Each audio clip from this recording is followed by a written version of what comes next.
Thank you everyone for joining us today. We're going to get started in just a moment. Gracias a todos por estar con nosotros en el día de hoy. Vamos a empezar en unos minutos.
Before we get started today, I wanted to let everyone know that we will be offering Spanish interpretation and closed captioning for today's online event.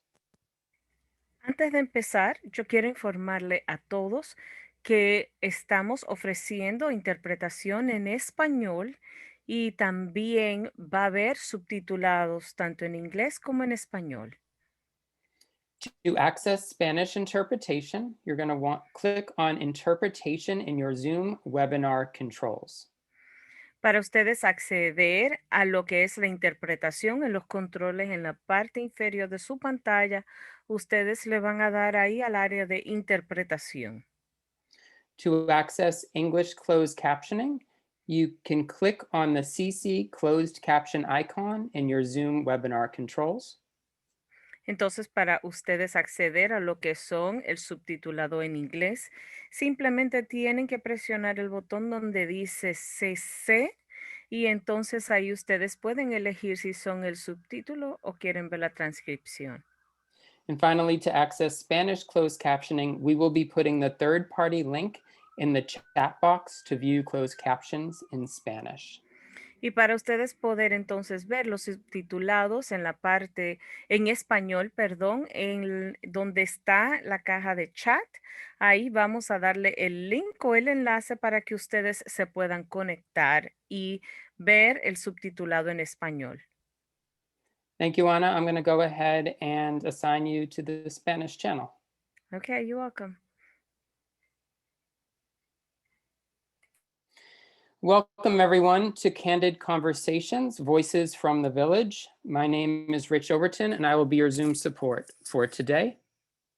Today's session is presented by the New York Region 1 Parent Training and Information Center Collaborative, also known as PTIC. This collaborative includes Advocates for Children, Include NYC, Long Island Advocacy Center, also known as LIAC, and Sinergia. We will be including panelist information as well as helpline or intake information in the chat box during the session for follow-up individual support needs. A few housekeeping tips for today. When you enter this room, your sound and video will be off. You can share your thoughts or technical issues in the chat box. If you have a question for today's presenters, please use the Q&A box at the bottom of your Zoom screen. The educator or moderator will do their best to respond. Please note that we are recording today's session. And now I'd like to welcome our special guest moderator, Executive Director of Clinical Services at Proud Moments ABA, Dr. Bobby Newman. Bobby? Thank you very much. We'll be discussing a great many issues today. I'm very excited about this personally. We are at a milestone. It's been about a year, almost to the day, since the first cases of COVID-19 were reported in New York City and in the greater state. We have all had to adjust. There have been unforeseen factors that nobody could have predicted. Many of us have had to live with such conditions as not being able to see our children for periods of time if they were living in residential facilities, and certainly schools being closed, moving over to remote instruction, having to help assist with the remote instruction while also working from home or trying to negotiate our own work from home and from the office. It has certainly been, I've heard this described as both a memorable year and a year that people would just as soon forget.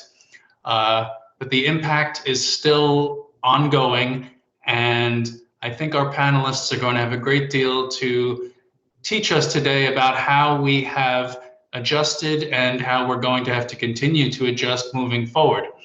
I would like to give the panelists each an opportunity to introduce themselves, and then we'll get into some of the material. So if I could, Pana Poto, would you start us off with the introductions? Thank you so much, Bobby. Hi, everybody. Thank you for joining us this afternoon. My name is Pana Poto. I am the parent of 2 children. I have a 4-year-old daughter who receives preschool special education services. I also have a 13-year-old son who is in middle school. He also receives special education services, and he's on the autism spectrum. He also gets OPWDD services through self-direction.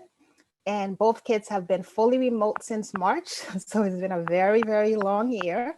I wear many hats as the parent and co-founder of a nonprofit autism parent support group here in the Bronx called the Bronx Parents Autism Support Circle.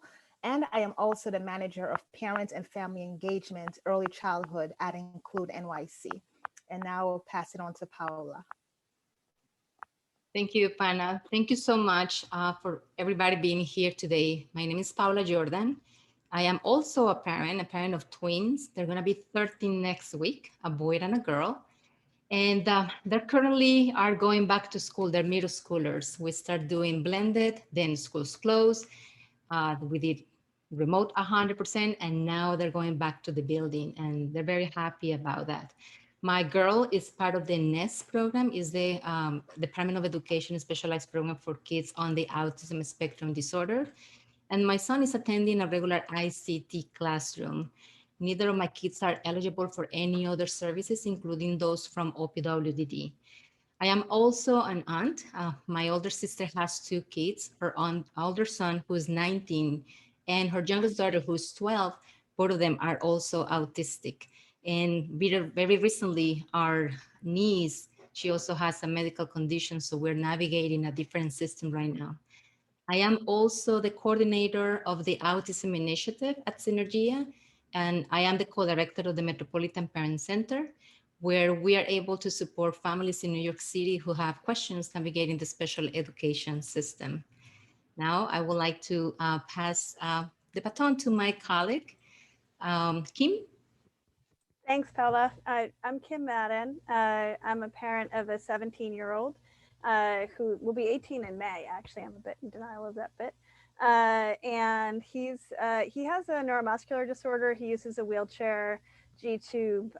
So kind of the opposite of Paola. We're on the deep end of services. So we get OPWDD, nursing, transportation, all of that during regular times. He's been home, like Pana, my son has been home since March. He would very much like to return to school. It's not so clear that that's going to be able to happen. I'm not sure. And at Advocates for Children, I am the director of family support, where I help with our training outreach, our helpline, and I also work on a class action. I'm an attorney as well. And I'd like to pass it on to Jenica. Hi, everybody. Thanks for being here. My name is Jenica. I live on Eastern Long Island. I'm the mother of 3 children. My oldest son is 23. He lives in Harlem. He's finishing his college degree at Queens College, his master's degree. My son, Dustin, is going to be 22 in May. He was diagnosed with autism in 2001. And then I have my daughter, Kendall, who's 13, and she's in a gen ed setting. She's in 7th grade. Dustin, throughout his school career, he was pretty much getting one-to-one ABA services. He was in, during early intervention, we kind of did like a home program. We tried some school-based programs. It really didn't work out well for him. From starting about 7 years old, we enrolled him in the Elijah School. It's a private, non-approved private school here on Long Island. We had to go through a lot of litigation in order to get the district to support his services there. And of course, when COVID happened last year, it was the year he ages out, and we had not yet launched with self-direction. So he was home as of the 13th of March, like everybody else, and did not return back to the school.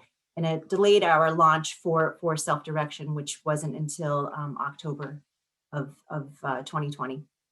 And so he started with his ComHab worker. He now attends what's called the Elijah Transition Program and Support out here on Long Island. And he's been, with COVID, I think the one thing that has been beneficial is definitely children that are self-directed. A lot of them have been able to have some services during this time while everything else was locked down. So since October, he's been going from, his support worker picks him up here around 8, and he has a full day of activities between community classes and outings and everything. I've been working at Long Island Advocacy Center for 11 years, full time. I recently pulled back as an education advocate and intake coordinator. I'm still part of Long Island Advocacy Center, but with my son transitioning to adult services, I need to change my focus also and some of my job opportunities. So I'm working also at the Elijah Farm over in Huntington, which is Elijah CSA Farm.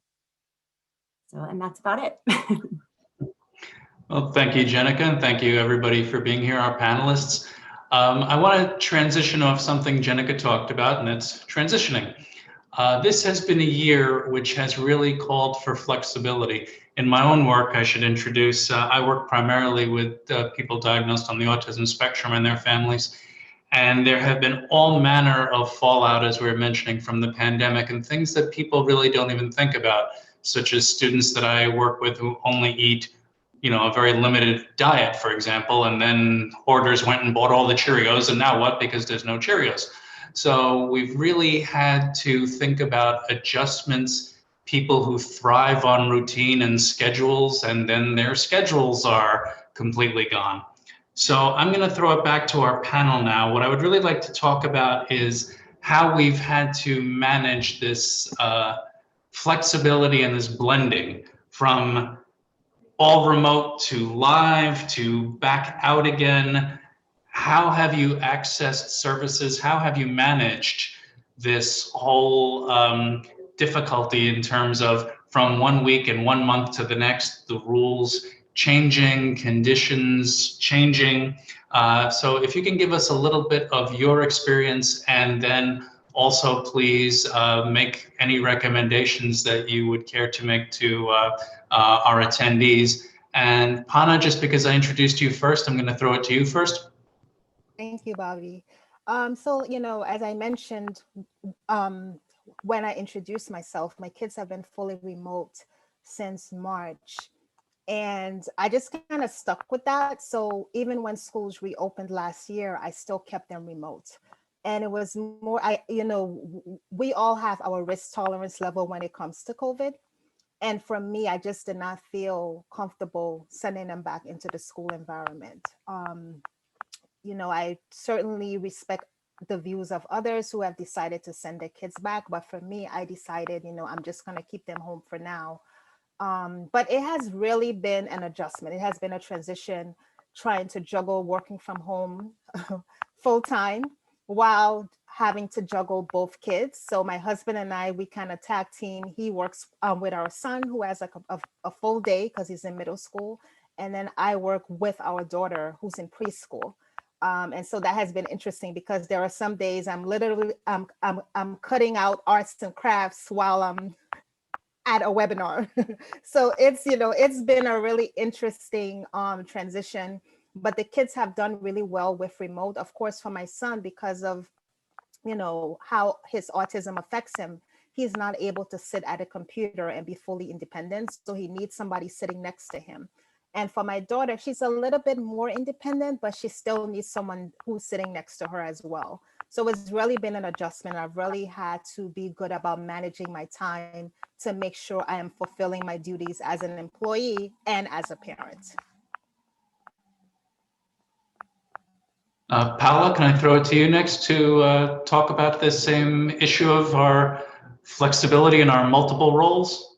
Sure. I mean, and I appreciate very much a kind of point of view, because what works for her did not really work that well for me. And at home, the kids originally, after the whole stop in everything, it was very hard to stick to a routine. And that's something that I had to learn how to let go earlier, right? It was hard just to trying to adjust the bedtime routine as regular 9 o'clock did not happen anymore. It was going to be midnight. So it was really difficult. And when the schools reopened in November, it was a conversation that we have here at home. And my daughter, she craves the routine of being in the building. It's not about the human aspect, it's the routine, the seamless, the smell, the structure and being there. And surprisingly for my boy, it was completely the opposite. So it was a difficult negotiation. It was hard for us to make that connection. It was harder because their dad is an essential worker. He's a physical therapist assistant, and he had COVID. So we've been under a lot of stress here at home, where it was just me and the kids for a very long time.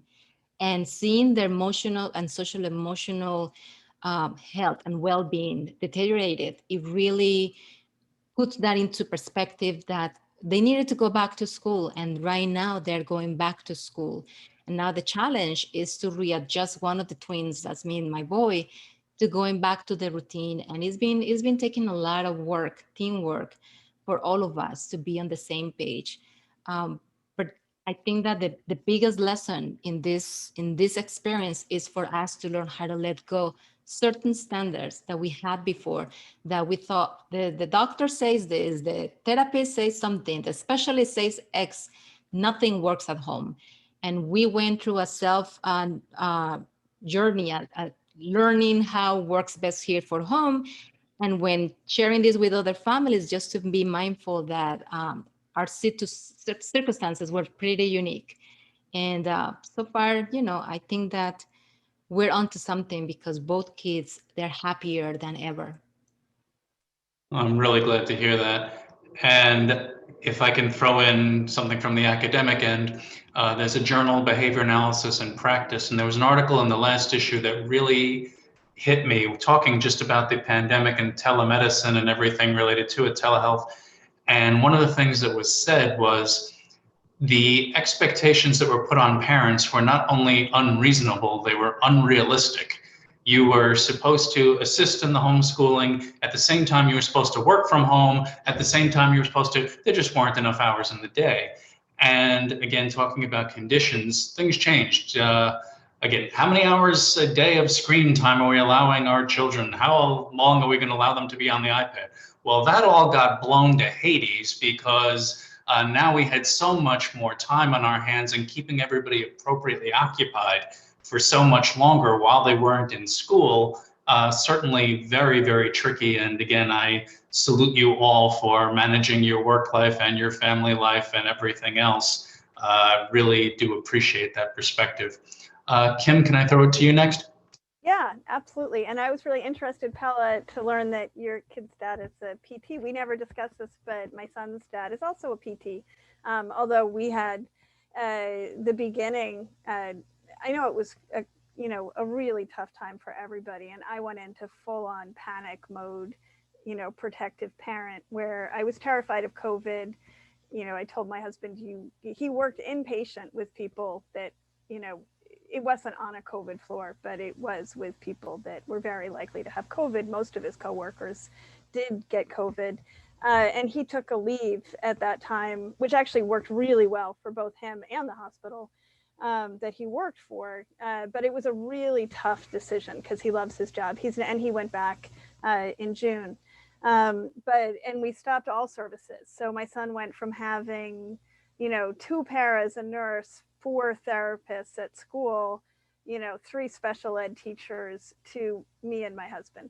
24/7. In the beginning, before my husband got on the leave, I threw my back out just because it's very physically demanding to take care of my son, and it's something where he needs full one-on-one assistance. In school, they actually have tag teams with the parents so they can, go eat lunch. Like, that's not something that we could really do. I think one of the things that we learned really quickly as both of us working is that we both needed to really focus on the essential for our son, and then how can we work our work around it. And we were lucky in that we both had jobs that we had been pretty established at, and so we were able to stagger our schedules. What sucks about that is we never have a day off together, but he works Thursday to Sunday and I work more like Monday to Wednesday and sometimes on Thursdays and Fridays. We did start towing back into the water of getting support this summer. And like you said, Paola, it's really about, where's your risk tolerance with COVID? I learned after my immediate panic of thinking COVID was the most terrifying thing ever and I needed to hide under my bed, that there were scary other things under my bed too, like just being inside and just the three of us all the time was not really helpful. And although my son has a lot of physical needs and a lot of learning needs, in other ways, he's a very typical teenager. He thrives so much on the social interactions and he missed that intensely. And I think he still really, really does. So even though his sort of specialized ICT program that he's in is supposedly going back, it is going to be something where they go in and do work remotely. I didn't think he would want to do that, but he actually really does because he is so desperate to see the other kids. The difference between last year when all of his classes were asynchronous with no real video time with other kids to this year when they actually did do synchronous learning, and actually almost in every day he sees other kids on screen. The difference psychologically for him was incredibly powerful. I think I really learned how much school means to him during this time and what he gets out of it in a way that I knew before, but I don't think I knew on that level. And navigating the social systems, which I thought, the CDPAP, which we lost and is a real pain in the neck to get back into once you lose it. They didn't care that it was COVID. You had to do the 80 pages of applications and doctors notes that his condition doesn't change. That, in my free time, I would love to fight why that system is so bureaucratic because it doesn't help anybody. But the system being bureaucratic doesn't help anybody. The system itself is fantastic if you can qualify for it, because you do get, you can get home care through that. You could theoretically get a lot more hours than we use right now. We still are trying to balance working our own needs and COVID risks. So we have one person coming in through two systems. And self-direction, I know, Jenica, you talked a little bit about that. But for us, it is a lot to navigate. It would be a hard time, I think, to take it on. So congratulations to you for doing that. I've heard it's real different in Long Island than the city. But it's flexible in a different way, and it allows us to pay more, just to be totally blunt, if you're trying to figure out services. CDPAP is easy. You can get more hours, but it pays very little. The benefits are pretty good. Self-direction, we've found, pays a lot more. And it's more flexible. So you can, you get your own budget, you can figure things out. You have to be okay with a lot of paperwork that at first makes no sense. So I'm really glad I did it a few years ago. Well, Kim, it's interesting that you mentioned that the process for you for CDPAP, because I just applied for it in November. Here I am, right, Miss Advocate, and I'm doing all my stuff for my son so late as he's 21. But anyway, we applied for CDPAP. It was a fairly easier process here for me anyway. It was expedited within 45 days, of course. There was just the one doctor's form, the orders physician form that you need to get filled out within 30 days before applying. But now that my son's 21, one of the benefits is that we can pay a family member.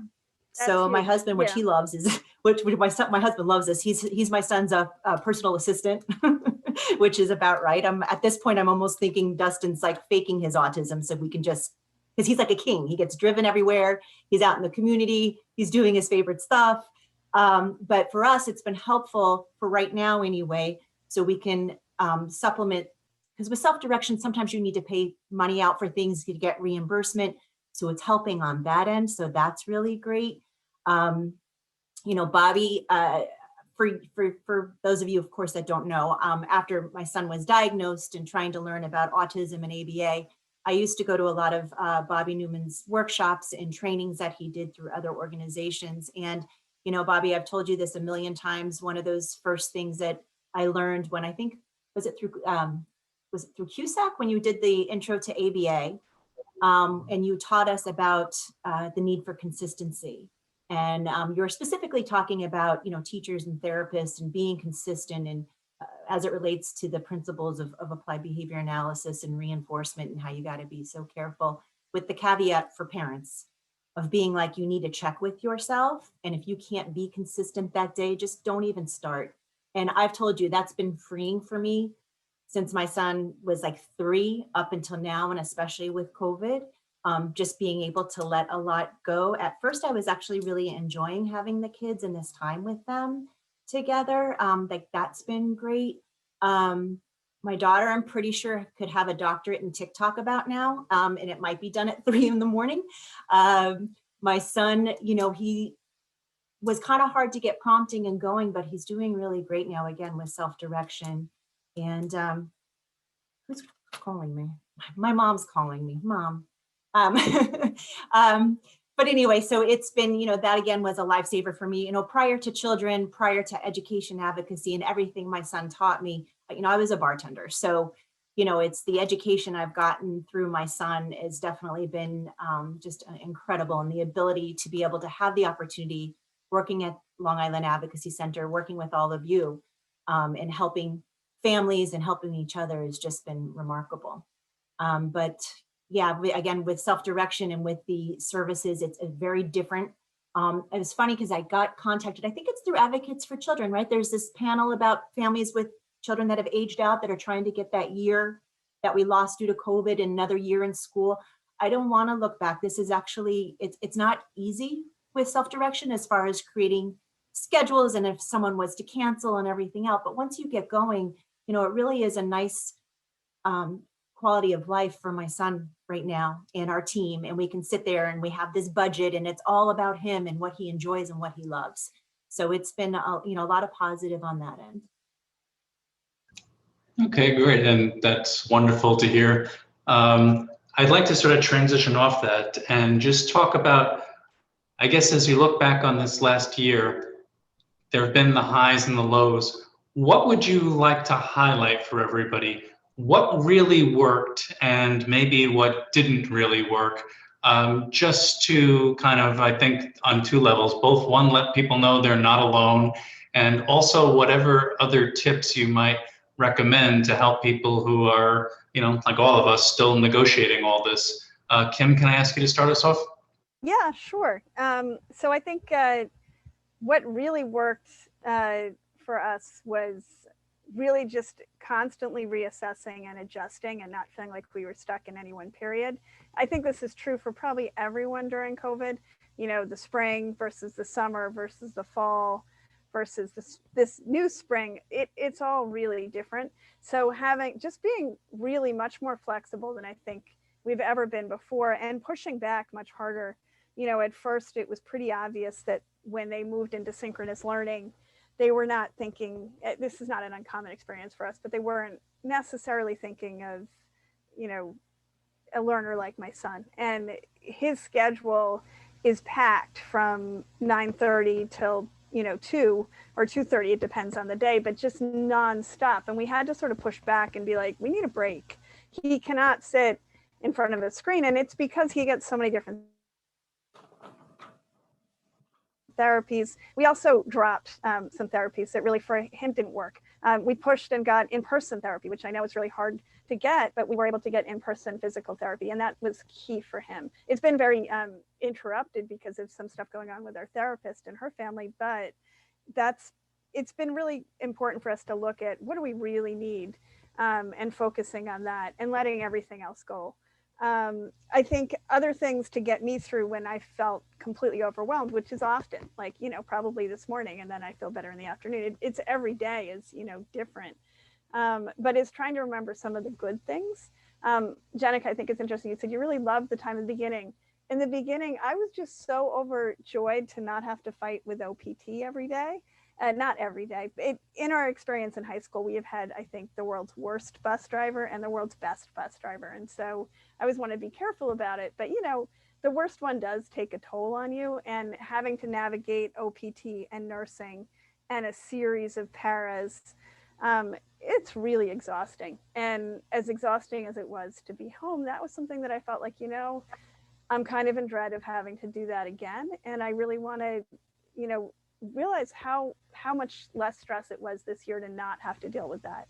To notice that although my son certainly had a lot of issues psychologically and misses the other kids so much, at least in the beginning, he had a lot less pain than he did in school. And I think that's because the school day itself is really long for, you know, somebody like him. And he, you know, given his body trying to navigate a long day and getting up, you know, before 5 every morning to get to high school, which means I have to get up even earlier than that.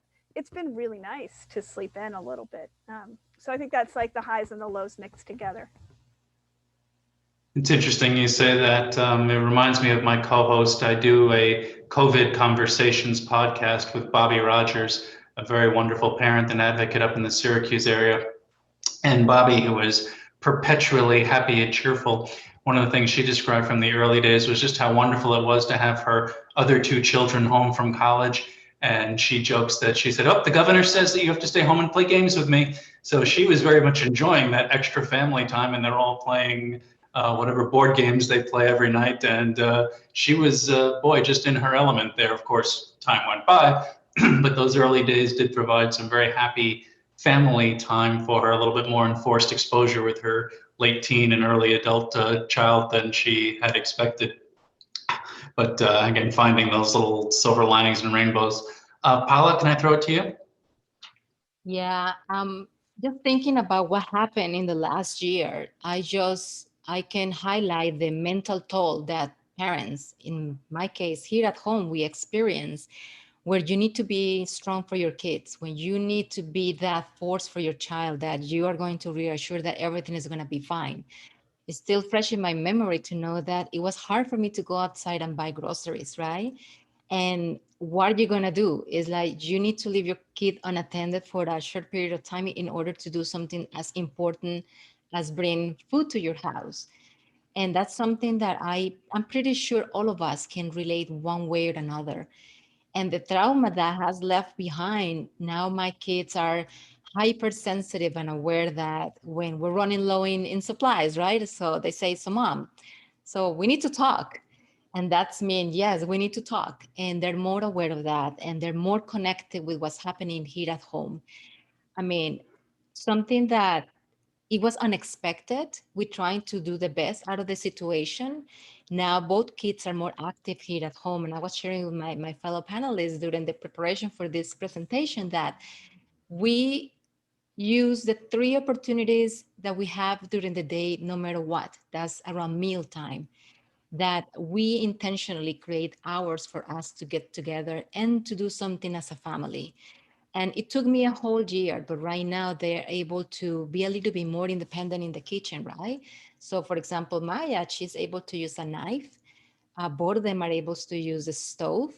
They're learning how to use the oven. And I'm seeing how they feel empowered to do that. And they're taking an active role at home to do things for all of us, not just for themselves.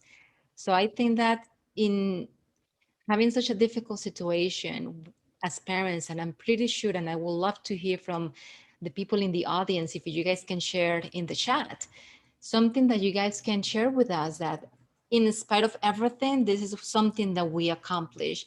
And not with the intent to compare against each other, but with the intent to lift each other in this conversation.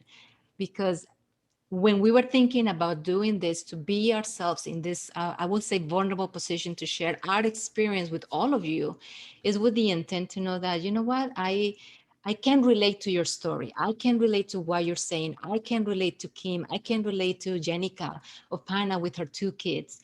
And just to think out of the box, like maybe I want to try something different at home that maybe works, maybe doesn't, but at least we're trying. So I it's been a very long road for all of us. And I hope that in 20 years from now, my kids are going to think about this, that it was something that make us stronger rather than, you know, just get focused on the trauma that we are going through. Pana, can I throw it to you now? Yeah, when it comes to what's been working, I would say it's made me a lot more organized than I used to be. So I have a dry erase board, and every evening I write out the schedule for the kids so they know what to expect. I know what I need to expect and how I need to manage my time during the day. So that's something that has really worked well for us. Even the kids have really gotten into the schedule. Like every night they want to make sure that everything is up and, you know, and up to date. So if you don't have a schedule, that's something that you can definitely try. I'm just throwing it out there to all the parents. And something that has gone well, I mean, being at home has really taught me the value of taking a minute for myself. It's really not easy.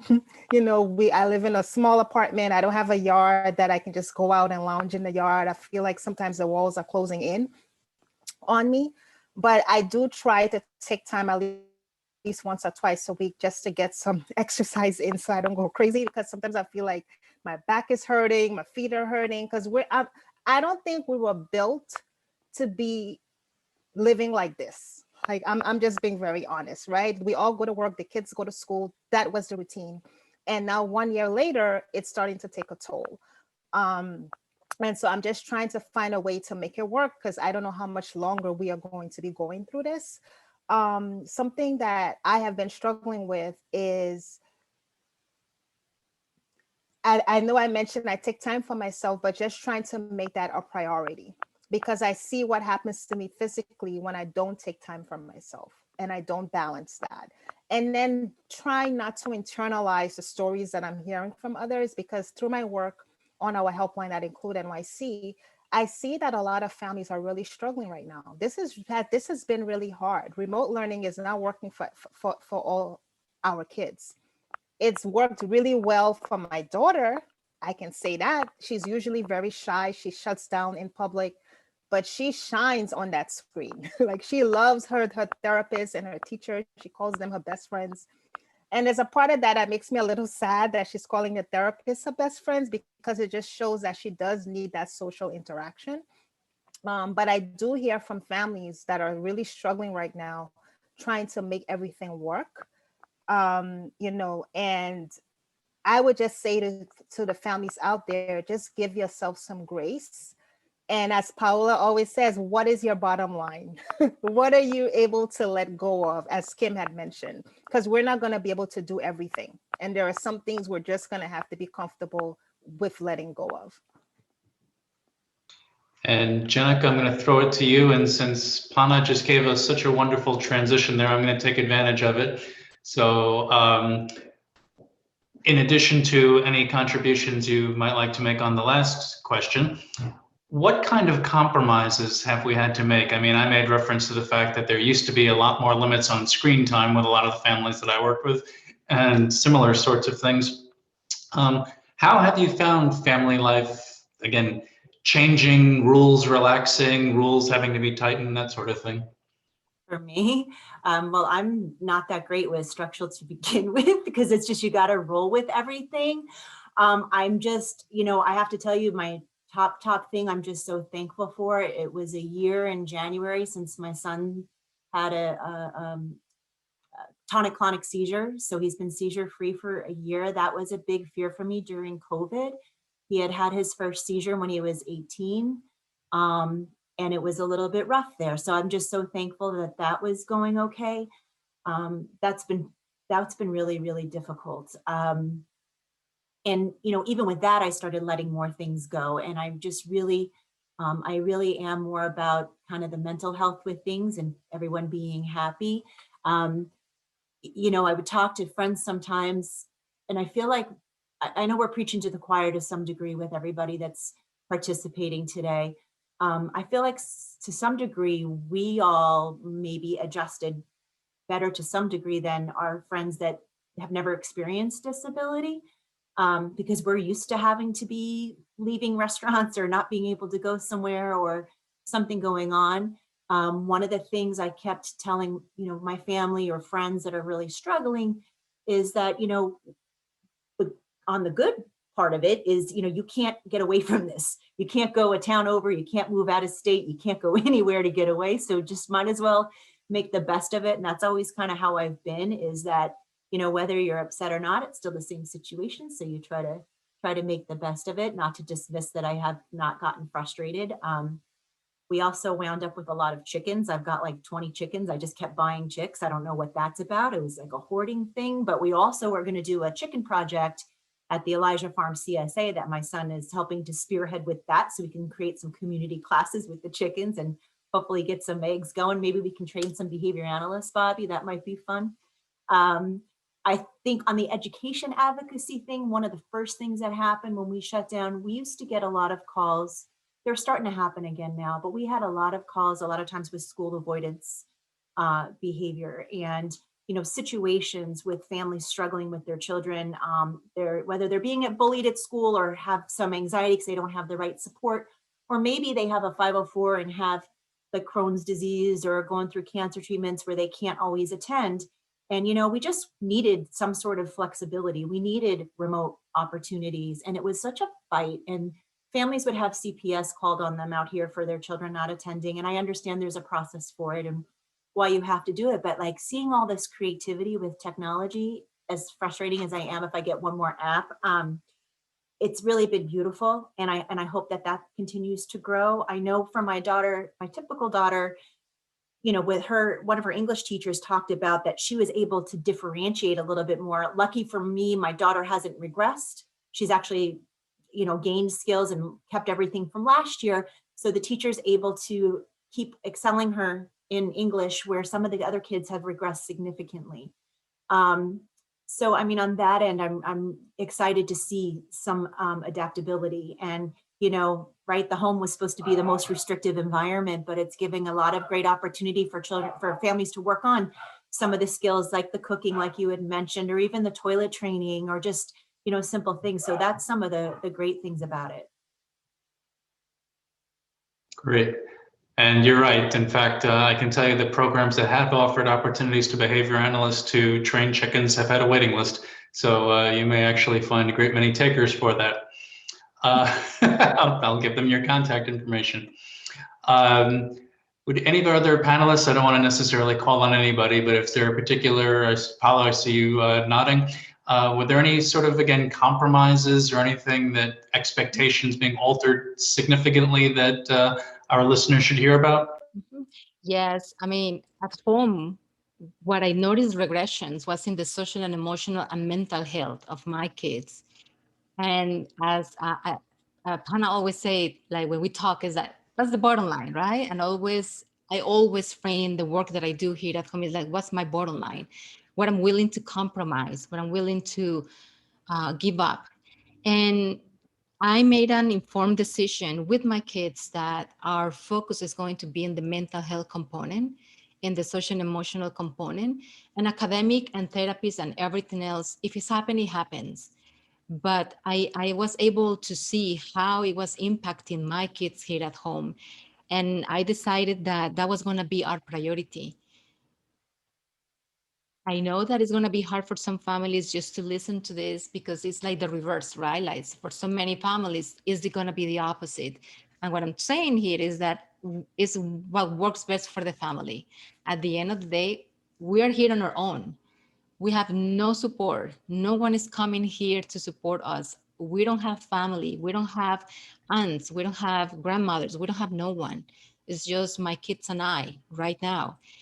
And that really makes you see things through a different lens. And again, what was my bottom line? I want my kids to be able to be stable because eventually something has to happen with the situation, right? But while it happens, we're surrounded by a lot of bad news, right? From the politics context, my kids watching the news and they get anxious about that. We just went through very intense elections. The whole dynamics about, are we going to open the school, yes or no? So that creates anxiety. Long hours working, trying to be present for my kids and then trying to be present for my job and balancing those two. Then getting worried about their dad's health, which is a real fear. So at home, we decided mental health is going to be our priority this year. Academics and everything else, we will figure it out when it's the right moment. Regressions, yes, we have tons of regressions that are subtle. And I had the opportunity to witness those regressions because I'm here, I'm present with my kids. For that, we realigned certain things on the IEP. And we're hoping that, now that the school is going to be more consistently open, we can work on those items as well. But I would love to hear from Pana that she has kids with similar ages and similar situations in terms of what we're going to do. Yeah, I mean, for me, especially with my daughter, I've had to realize that, it's okay for her to be on the iPad. I know that Bobby talked about screen time and just trying to make that balance between playtime and academics. And I know, okay, so I come from an immigrant family, and I know that for a child of my daughter's age who is 4, a lot of her learning happens through play, but that's not how I grew up. I grew up, it was very academic focused. So I'm trying to find a blend between the two because she does not have a full day schedule. So I feel like if she's just singing and dancing and on the computer, has she really learned anything today? And so I'm trying to find that balance between the two and just give myself some grace and being okay with not getting through my to-do list. Like, it's okay to let some things go because I need to reduce my stress. And I realize that if I'm stressed, everything shuts down. My kids need me to be okay. And so I'm not trying to be a martyr and get any kind of awards when it comes to parenting. I'm just trying to do the best that I can do to be able to get through the day. And this year has been hard. I mean, I know we're only into March of 2021, but I kind of feel like 2021 has been a continuation of 2020. But I will say to all the parents, and I know I've said this before, go easy on yourself. This is not easy. And I think someone had mentioned in the chat that her child has just been diagnosed, and having this time at home is giving her some time to kind of get some supports and services in place.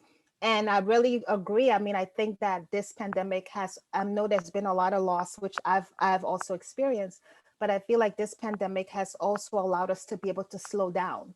Like, now I'm actually able to see firsthand what my son is working on in school. Before I was hearing it secondhand, now I'm able to be a part of it and to be a little bit more involved. I do worry about him because he used to love to go out. He also gets self-direction services through OPWDD. And we kind of had to halt everything because his staff didn't feel comfortable coming into the home. And we didn't feel comfortable having her here either. And so he hasn't had any of his self-direction services since the pandemic started, because a lot of his programs, they are not open right now, right? And so now he tends to want to be at home more. He doesn't want to go out. It's like pulling teeth to get him to go outside for a walk. Whereas my daughter, all you have to do is say, let's go, and she's ready to go. So, I really pray that when all of this is over, the transition for all of our kids, I'm really praying it's going to be a smooth one, but I think our kids are resilient. And I know a lot of parents are concerned that their kids have regressed. But one thing I want us to keep in mind, we're doing this to keep them safe. Kim, do you have anything to add on this? Yeah, I guess the only piece I would add is I'm trying to keep up with the chat, and I love the comments that have been coming in. It's really wonderful to read them. I think one thing that we found for the 4 of us when we were preparing for this panel is what a great, sort of unintentional support group it became. I just realized it was so nice, especially when so much of the things that I was reading or hearing about in other meetings, I really couldn't relate to. Self-care activities that I'm like, my self-care is taking a shower. Yes. That's, and, when Pana says taking a minute, it really is a minute, but you go and breathe for 3 breaths and you feel better. I love the person who talked. I think it kind of breaks my heart how sweet so many of the comments are, where you're talking about really tough things, like the mom who said that her son had surgery. And that it was good because they were able to keep up with school. And it's like, you have to look for those silver linings. And there are things for my son too. He used to miss a lot of school with seizures, with doctor's appointments, with procedures. And to have the flexibility now, ironically, in many ways, it works better. He can participate because he uses AAC, a communication device in school with typical kids. He often doesn't get hurt. He has a very expressive face, so he participates in that way. But in terms of getting his ideas out, there's usually not a lot of time, or is his power really up on like reading its mind? He'll start typing something. It takes a really, really long time. Now it's pretty seamless because he can put something in the chat and I can talk to him during a class without interrupting anybody because he's on mute. So there are things that I really do hope we can carry over into the future. And I do think that this has been an incredibly hard time to be a working parent. And then you add on a working parent of a kid with a disability and it's like mind-boggling. On the other hand, I think somebody said it early on, to some extent, we were made for this, and that I never get to go to a restaurant. I don't get normal life. I mean, I do, but my life has not been typical for a long time. I'm kind of used to living in fear of, things happening and health crises and things like that. I'm not saying that, this has been a piece of cake, but I do feel like there have been some experiences that I've had just from dealing with so many unexpected crises that, did help. So I guess I'm answering your challenges question by trying to be positive again. The only other one thing I would say is my to-do list used to be like 100 things and color-coded things. Now I have no more than 3 any day. If I get through one, it is a good day. If I don't get through any, hey, I don't have to rewrite the to-do list tomorrow. It's going to be the same one. Like, it's very, very, very simple. And I just try to make it whatever I absolutely have to get done that day. Well, you just made my job as a moderator very easy, because that was a very easy transition now. We're coming towards the end of our time, and what I would love to do is give each of you 2 minutes for a takeaway point. Either tell us a nice success story, or tell us what you would like people to do, a call to action, or just anything that you feel. What would you like people to take away from here? And again, Pana, since I started with you in the beginning, let me start with you at the end. Okay, my takeaway from this for everyone, well, first I'm going to say what the success was. I mean, I think my children have really shown resilience over the past year. We've been able to settle into our new routine. Every day has not been easy. I'm not going to sit here and make it seem like every day has been easy. I want you all to acknowledge that some days are going to be a mess. The good news is that tomorrow you have a chance to reset. So just think of it that way. Tomorrow you have a chance to reset. And definitely there is support out there. I mean, I know it might seem like there's no help out there, but the 4 agencies, the 4 organizations that we have here on this panel, we are here for you. So definitely reach out to us. We have resources. We are able to link you with supports in your community. You are definitely not going through this alone. There are people out there who get it. And the fact that we are parents and we're also doing this work shows that we get it, because we're able to sympathize with you and really relate to what you are going through. And we will do whatever we can to be able to link you to the services and the supports that you need. And I can't wait for this to be over. You mean the pandemic, not the webinar, the right? Pandemic. Yes, the pandemic. Because I'm enjoying this. I wish we had a lot more time than we pandemic.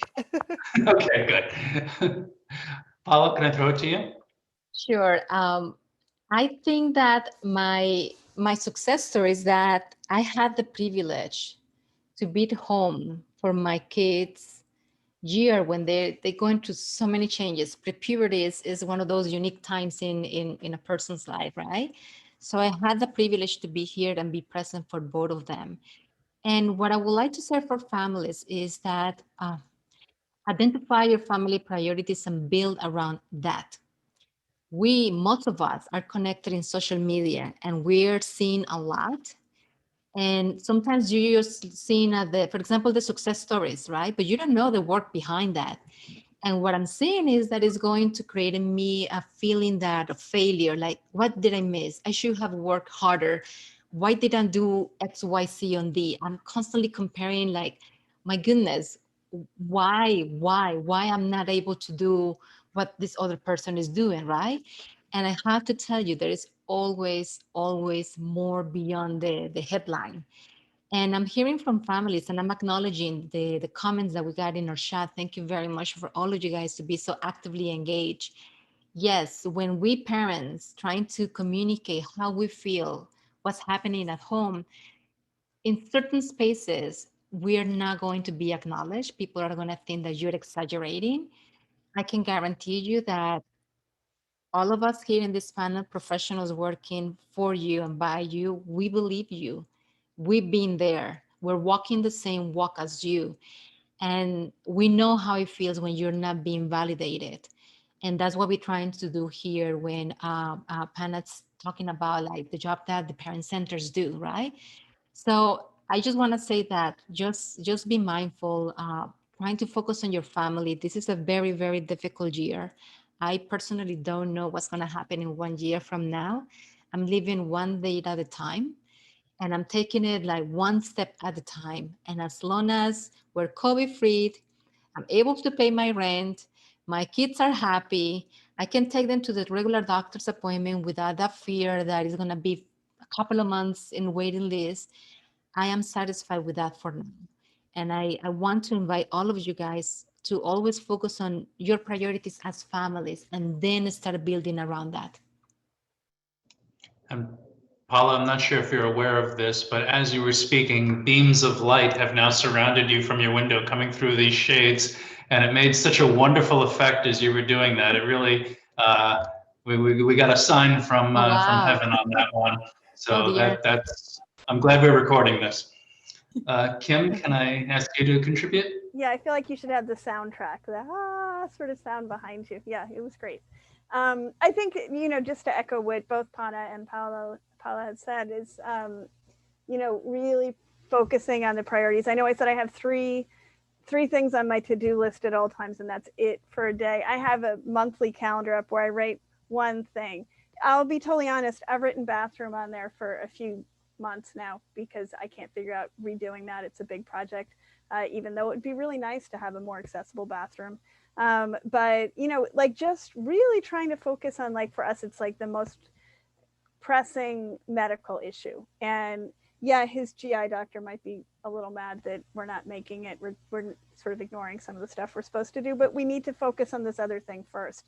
And that's always been true, but it is true to a whole new level now. And I do think, you know, I really appreciate the chat. I really appreciate how much I learn. I mean, one of my, you know, my big success stories is actually being able to keep a job, because there was a few times when I thought I wouldn't be able to, and I had to take a lot of time to deal with, you know, different things that came up in my own life, and just to make this work. And so I had to cut way back on hours. But being able to keep working has been a huge success. And I think what's makes me so happy about that is the parents I speak to, and how much I learn, how much I feel like I learn from the people who reach out to us for help. So, you know, thank you for coming to this, for listening, and congratulations on all the hard work. I know you do. So, you know, just to put that out there, it's one of the things I get so much joy out of. And Jenica, as so often happens in our lives, I'm going to throw it to you for your words of wisdom and insight to round us out. I don't really know what else to add to everybody. I mean, you kind of touched on anything. I guess the only thing that I can really think of is more geared towards with the children that are starting, you know, getting ready to age out. And, you know, if you can, you know, prioritize those experiences too. With COVID, it's still difficult to get a touch with people sometimes at these offices. So, you know, certainly it's, you know, good time to start looking at enrolling in some of the things that you need to enroll. When I know somebody had asked about who helps to advocate for those things. Each one of our organizations do have individuals that help with transition information or, you know, benefits advisement. So certainly reach out to the organizations and they will put you in touch with somebody. All right, I thank you very much, panelists. I wish you could receive the round of applause and standing ovations that you would definitely get if we were able to be together in a live venue, but please consider yourself receiving them virtually. Judging by the chat and judging by everything else I've seen here, People have found this very useful. Contact information is available for each of your organizations, so I know there is going to be a ton of follow-up, so be ready. And again, I say thank you, and if I can throw it back to our facilitator to finish us off. Great, I'm going to launch a poll now. We really appreciate everyone's feedback. I'm going to leave the poll up for a couple of minutes. I'll launch it now. Thank you, everyone.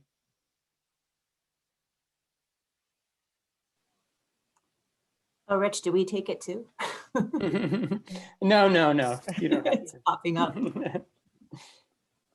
Thank you everybody for being here today. Muchas gracias a los padres que hablan español que participaron activamente en el chat. Los vemos, los reconocemos y esperamos que la información que se compartió en el chat la puedan ustedes utilizar y nos contacten prontamente. Thank you everybody.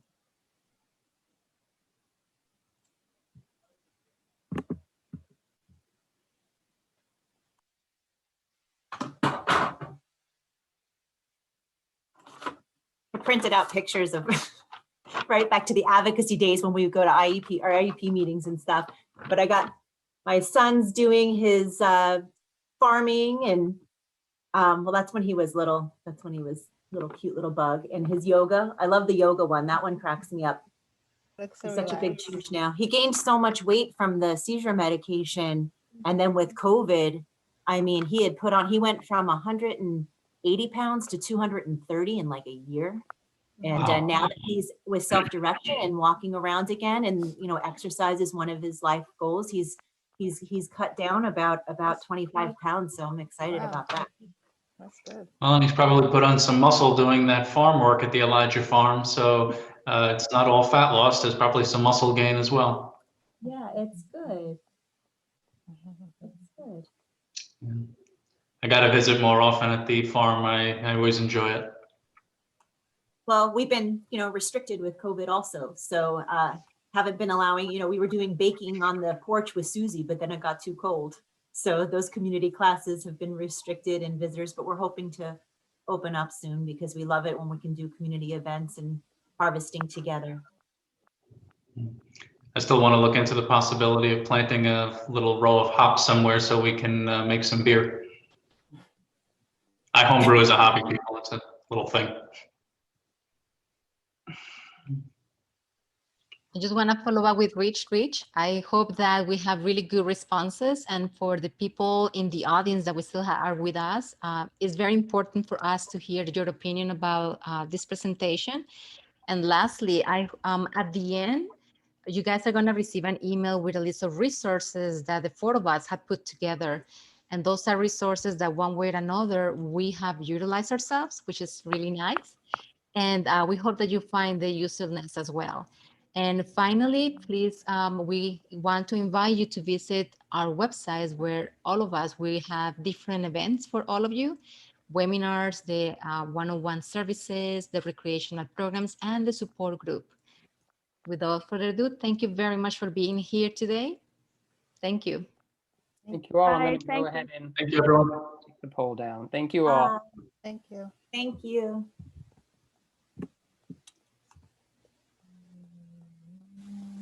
You too.